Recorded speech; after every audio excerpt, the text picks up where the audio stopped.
بسم اللہ الرحمن الرحیم۔ ناظرین گرامی، کیا آپ لوگ جانتے ہیں کہ اصحاب کہف کون تھے؟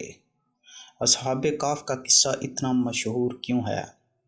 اور دنیا کی کوئی بھی طاقت اس قصے کو جھٹلا نہیں سکتی؟ کیونکہ یہ ایک ایسا قصہ ہے جس کو اللہ تبارک و تعالیٰ نے قرآن پاک میں ارشاد فرمایا ہے، جس کی وجہ سے دنیا میں کوئی بھی اس کا انکاری نہیں۔ تو آئیے ناظرین گرامی، ہم آپ کو اپنی آج کی ویڈیو میں اصحاب کہف کے بارے میں بتاتے ہیں کہ وہ کتنے 100 سال ایک غار کے اندر سوئے رہے، اور اس کے بعد اللہ تبارک و تعالیٰ نے ان کو کیسے نیند سے جگایا، اور جیسے ہی وہ غار سے باہر نکلے تو باہر کی دنیا ہی بدل چکی تھی۔ پیارے دوستو، نبی پاک صلی اللہ علیہ وآلہ وسلم کے زمانے میں مشرکین مکہ آپ سے مختلف قسم کے سوالات کرتے تھے اور گزرے ہوئے واقعات کے بارے میں پوچھتے تھے،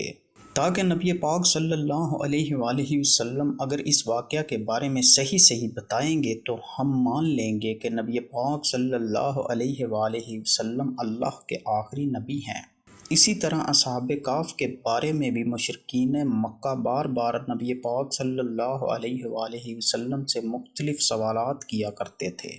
تو جب مشرکین مکہ بار بار نبی پاک صلی اللہ علیہ وآلہ وسلم کے پاس اصحاب کہف کے بارے میں جا کر پوچھتے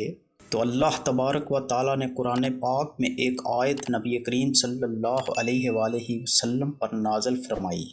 جن میں اللہ تبارک و تعالیٰ نے اصحاب کہف کا مفصل قصہ بیان کیا،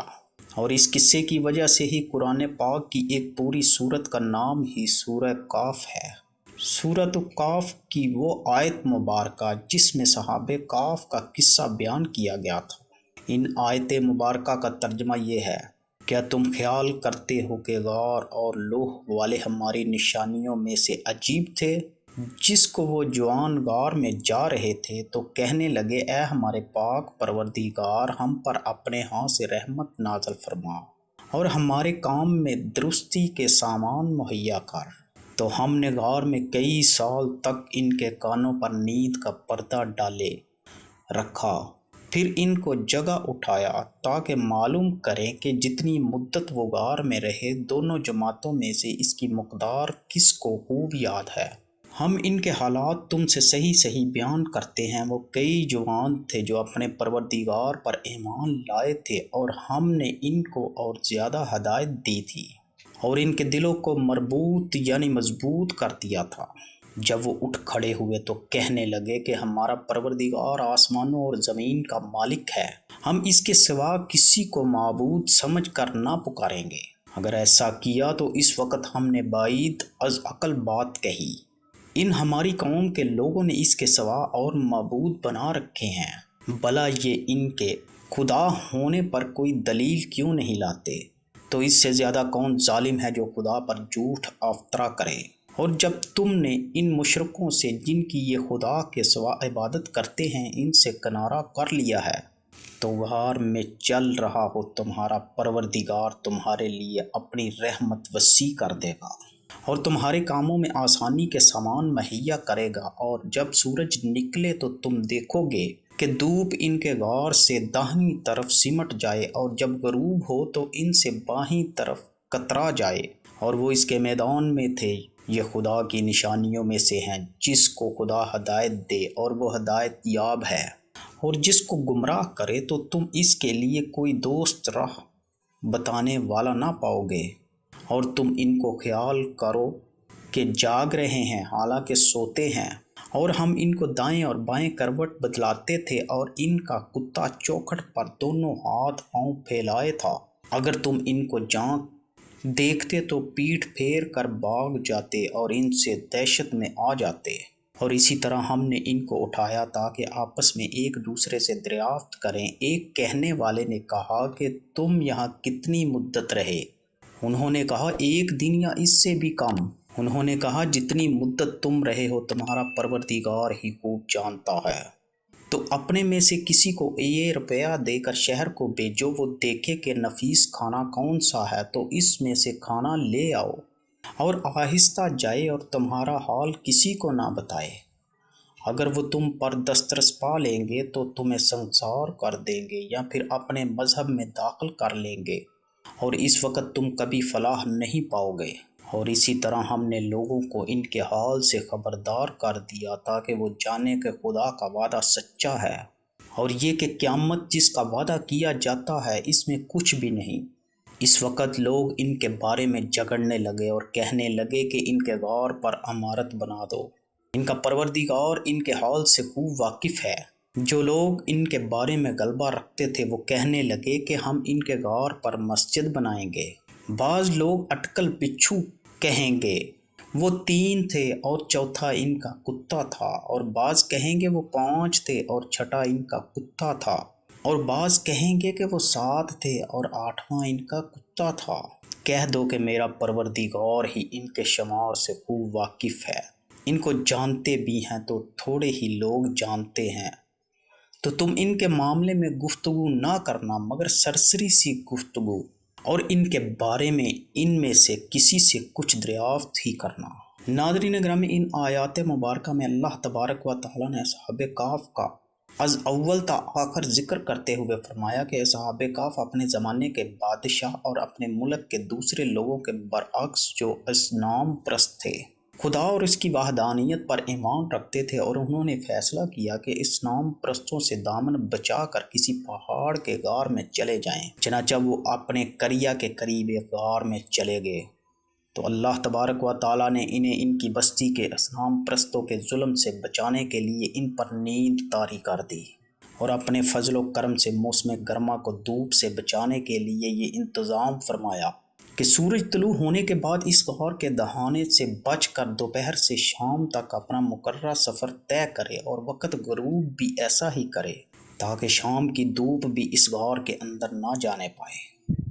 ان آیات قرآنی میں اصحاب کہف کو اللہ تبارک و تعالیٰ نے اصحاب کہف والرقیم فرمایا ہے۔ مفسرین نے ان آیات کی تفسیر کرتے ہوئے کہف کے ساتھ جس کے عربی میں معنی غار ہیں، رقیم کے بارے میں بیان کیا ہے کہ رقیم اس بستی کا نام تھا جس سے ان خدا پرستوں کا تعلق تھا۔ پیارے دوستو، بعض مفسرین نے رقیم اس وادی کا نام بتایا ہے جس کے پہاڑ کے غار میں وہ لوگ اپنے دشمنوں سے پناہ لینے کے لیے جا چھپے تھے، لیکن بحالت خواب بھی بحکم الہی کروٹ بدلتے رہتے تھے۔ ناظرین گرامی، اصحاب کہف یعنی ان غار میں پناہ لینے والوں کے ساتھ جیسا کہ قرآن پاک کی آیات میں ذکر کیا گیا ہے، ان کے ساتھ ایک کتا بھی تھا جو اس غار کے منہ پر اپنے اگلے پاؤں پھیلائے بیٹھا رہتا تھا۔ شعیب جلبانی نے اس کتے کا نام حمران اور کچھ دوسرے راویوں نے وسید بتایا ہے۔ اگرچہ شرن بتایا گیا ہے جس گھر میں کتا ہوگا تو اس کے نجس ہونے کی وجہ سے فرشتے اس گھر میں داخل نہیں ہوتے، لیکن اصحاب کہف کے کتے کی وفاداری کے پیش نظر اور کسی کار خیر یعنی اپنی اور اپنی املاک کی حفاظت کے لیے کتا پالنے سے کوئی مضائقہ نہیں۔ دوسرے، اس جانور کی فطری وفاداری کے پیش نظر یہ تاکید بھی کی گئی ہے کہ اس کے ساتھ اچھا سلوک اور اس کی بطریق احسن دیکھ بھال اور پرورش کی جائے، لیکن اس کے ساتھ یہ ہدایت بھی کی گئی ہے کہ اس کی جسمانی نجاست کی وجہ سے دوسری اقوام خصوصاً عیسائیوں کی طرح انہیں اپنے برتنوں میں کھانا کھلانے اور اپنے ساتھ بٹھانے سے اجتناب کیا جائے۔ اس کے برخلاف جو کچھ بعض روایات میں کتوں کے نام اور رنگ وغیرہ کے بارے میں بتایا وہ صرف اسرائیلیات پر مبنی ہے۔ مذکورہ بالاغار کے محل وقوع کے بارے میں علماء کرام میں باہمی اختلاف پائے جاتے ہیں، لیکن ان میں سے اکثر نے اس کا محل وقوع ایلا کی سرزمین بتایا ہے۔ پیارے دوستو، اللہ تبارک و تعالیٰ نے اصحاب کہف کی نیند کی مدت 309 سال بتائی ہے، اور یہ بھی فرمایا ہے کہ جب وہ اس نیند سے بیدار ہوئے تو آپس میں ایک دوسرے سے پوچھنے لگے کہ وہ کتنی دیر تک سوئے ہوں گے، تو ہر ایک نے یہی کہا کہ 1 دن یا اس سے بھی کم۔ پھر انہی میں سے کوئی بولا کہ ہم میں سے کسی کو 1 روپیہ لے کر بازار بھیجنا چاہیے، جو لوگوں کی نگاہوں سے بچتا بچاتا وہاں سے اچھا سا کھانا لے کر آئے تاکہ ہم سب مل کر کھا سکیں۔ ناظرین گرامی، بعض راوی بیان کرتے ہیں کہ ان میں سے جو شخص بازار جانے کے لیے تیار ہوا اس کا نام دفسوس تھا، اور بعض راوی اس کا نام دقیانوس بتاتے ہیں۔ جب غار سے نکل کر پہاڑ سے نیچے اترا اور اسی بستی کے بازار کی طرف گیا تو یہ دیکھ کر حیران رہ گیا کہ اس پوری بستی کا حلیہ ہی بدلا ہوا ہے۔ وہاں کے مکانات اور بازار تو ایک طرف، اس کے باشندے بھی صورتوں کے لحاظ سے قطعی طور پر بدل چکے تھے۔ وہ حیرت زدہ اس بستی میں ادھر ادھر گھوم رہا تھا اور لوگ اس کا حلیہ دیکھ کر یہاں وہاں خوف سے چھپتے پھر رہے تھے۔ یہ حال دیکھ کر ان اصحاب کہف یا غار والوں کا وہ آدمی واپس آیا اور اس نے اپنے ساتھیوں کو بستی کا حال سنایا، تو ان میں سے ایک دوسرا شخص جس کا نام تیز رسیس بتایا جاتا ہے، غار سے نکل کر بستی کی طرف گیا، تو لوگ ان دونوں کو دیکھنے کے بعد اس دوسرے شخص کے پیچھے لگے ہوئے اس غار کے دہانے تک جا پہنچے۔ وہ انہیں کسی دشمن ملک کا جاسوس سمجھتے تھے اور اس کی تحقیق کے لیے وہاں تک آئے تھے، لیکن جب انہوں نے اندر جھانک کر دیکھا تو انہیں وہاں اس شکل و صورت کے کئی آدمی نظر آئے اور وہ انہیں کئی غیر ملکی انسانی مخلوق سمجھ کر ڈر کے مارے وہاں سے واپس بھاگ گئے۔ جب اس بستی والوں کو حقیقت حال معلوم ہوئی اور انہوں نے وہ 300 سال قبل کا سکہ دیکھا، تو انہوں نے اس واقعے کو خدا کی قدرت پر محمول کیا۔ لیکن اب کیا ہو سکتا تھا، کیونکہ اس وقت تک اصحاب کہف مر چکے تھے۔ اس کے بعد بھی اس بستی کے لوگوں نے اس غار میں داخل ہونے کی جرات نہیں کی۔ ظاہر ہے کہ یا تو اللہ تبارک و تعالیٰ نے انہیں اپنی قدرت سے اس فعل سے باز رکھا تھا، یا وہ خود ان کی ہیبت سے اس غار میں داخل نہیں ہوئے اور ان غار میں 300 سال تک اللہ تبارک و تعالیٰ کے حکم سے بحالت خواب رہنے والوں کے حالات و کوائف پر ہمیشہ کے لیے پردہ پڑ گیا۔ اصحاب کہف کی تعداد کے بارے میں جیسا کہ خود اللہ تبارک و تعالیٰ نے مندرجہ بالا آیات قرآنی میں ارشاد فرمایا ہے، لوگوں میں باہم اختلاف ہے، کوئی ان کی تعداد 3 بتاتا ہے اور کہتا ہے کہ چوتھا ان کا کتا تھا، کوئی کہتا تھا کہ وہ 5 تھے اور چھٹا ان کا کتا تھا، اور بعض لوگ یہ بھی کہتے ہیں کہ ان کی تعداد 7 تھی اور 8واں ان کا کتا تھا۔ لیکن ان آیات کے آخر میں خود اللہ تبارک و تعالیٰ نے نبی پاک صلی اللہ علیہ وآلہ وسلم کے توسط سے مسلمانوں کو حکم دیا کہ وہ ایسی متنازع فیہ باتوں کے کھوج میں نہ رہا کریں، کیونکہ ایسی سب باتیں ان کے پروردگار کی نشانیاں ہیں۔ جیسا کہ پہلے بتایا جا چکا ہے کہ ان کی حقیقت اس بستی کے لوگوں پر جب منکشف ہوئی تو اس وقت وہ یعنی اصحاب کہف وفات پا چکے تھے۔ جب اس سے قبل کچھ لوگ کہتے تھے کہ ان کے غار کا دہانہ پتھر کی کسی بڑی سیل سے بند کر کے انہیں وہاں ہمیشہ کے لیے زندہ دفن کر دیا جائے